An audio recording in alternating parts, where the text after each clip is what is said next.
സർവത്ര ഗോവിന്ദനാമസങ്കീർത്തനം. ഗോവിന്ദ ഗോവിന്ദ.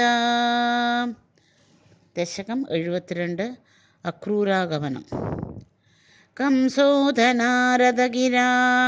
വ്രജവാസിനം ത്വാം ആകർണ്യദീർണഹൃദയഃ സ തു ഗാന്ധിനേയം आहूय कार्मुकमगच्छलतो भवन्दम् आनेतुमेन महिनोत् अहिनादशायन् अक्रूर एष भवदङ्घ्रिपरशिराय त्वद्दर्शनाक्षममनश्चिदिबालभीत्यां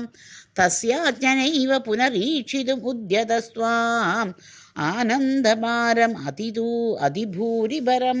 अधिभूरितरं बभार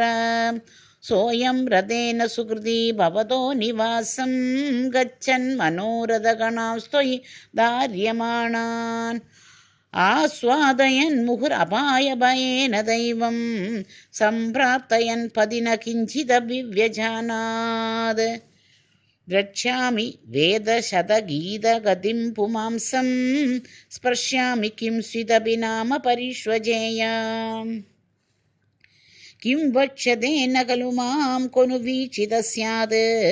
इत्थं निनाय स भवन्तमयमेव मार्गम् भूयक्रमादभिविशन् भवदङ्घ्रिपूतं वृन्दावनं हरविरिञ्जसुरारिवन्द्यम्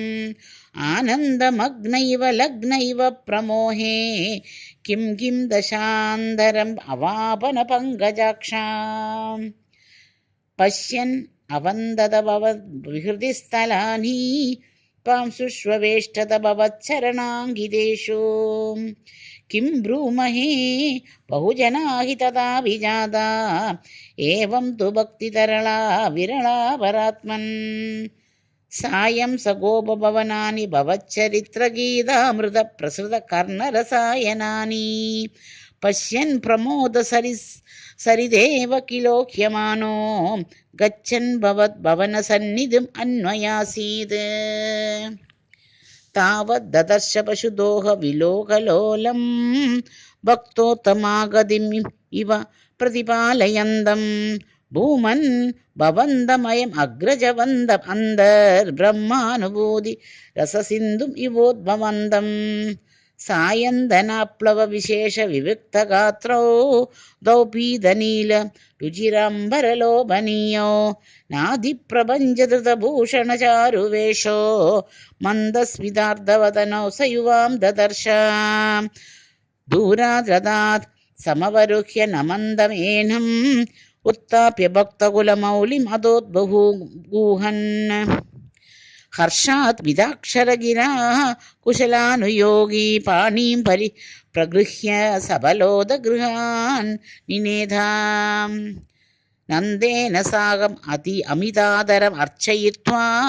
तं यादवं तदुदितां निशमय्य वार्ताम् गोपेषु भूपति दिदेशकथां निवेद्य नानाकथाभिरिहतेन निशाम् अनैषीः चन्द्रागृहे किमुद चन्द्रभगागृहेणो राधागृहेण भवने किमु मैत्रविन्दे धूर्तो विलम्बत इति प्रमदाभिरुच्चैः आशङ्कितो निशिमरुत्पुरनादपायाः सर्वत्र गोविन्दनामसङ्कीर्तनं गोविन्द गोविन्द।